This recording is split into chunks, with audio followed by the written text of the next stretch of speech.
IPL 2024 ஆண்டு சீசனில் நடப்பு சாம்பியனான சென்னை சூப்பர் கிங்ஸ் அணி 11 போட்டிகள் விளையாடி 6 வெற்றி 5 தோல்வி என 12 புள்ளிகளுடன் 3ஆம் இடத்தில் இருக்கிறது. நேற்றைய பஞ்சாப் அணிக்கு எதிரான ஆட்டத்தில் CSK அணி அபார வெற்றியை பெற்ற நிலையில் 5வது இடத்திலிருந்து தற்போது 3வது இடத்திற்கு சென்றுள்ளது. நேற்றைய போட்டி வரை CSK அணியின் பிளோப் வாய்ப்பு கிடைக்குமா என்று ரசிகர்கள் எதிர்பார்த்த நிலையில் தற்போது CSK அணி முதல் 2 இடத்தை பிடிக்கக்கூட வாய்ப்பு இருப்பதாக தெரிகிறது. அந்த வகையில் CSK அணி எஞ்சியுள்ள 3 போட்டிகளிலும் வெற்றி பெற்றால் மிகவும் நல்லது.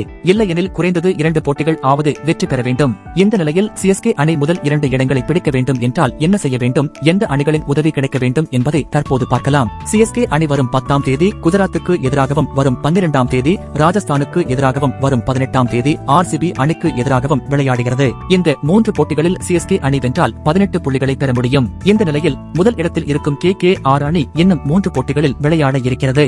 இதில் KKR அணி ராஜஸ்தான் ராயல்ஸ்க்கு எதிரான போட்டியில் கண்டிப்பாக வெற்றி பெற வேண்டும். மும்பை மற்றும் குஜராத் அணிக்கு எதிரான 2 போட்டிகளில் ஏதேனும் ஒன்றில் அவர்கள் தோற்க வேண்டும். இல்லை இரண்டிலுமே தோற்றால் நல்லது. இப்படி நடக்கும் பட்சத்தில் CSK அணி முதல் இடத்தை கூட பிடிக்கலாம். 2வது இடத்தில் உள்ள ராஜஸ்தான் ராயல்ஸ் அணி தற்போது 16 புள்ளிகளை பெற்று 2வது இடத்தில் இருக்கிறது.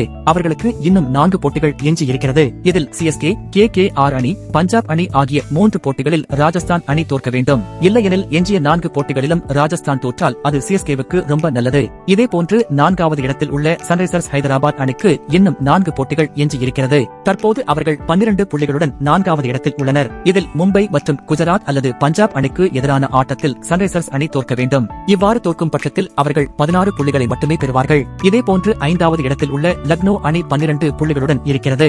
அவர்களுக்கு இன்னும் 3 ஆட்டங்கள் எஞ்சி இருக்கிறது. இதில் டெல்லி அல்லது மும்பை அணிக்கு எதிரான ஆட்டத்தில் லக்னோ தோற்க வேண்டும். அவ்வாறு தோற்கும் பட்சத்தில் லக்னோ அணியால் 16 புள்ளிகளை மட்டுமே பெற முடியும்.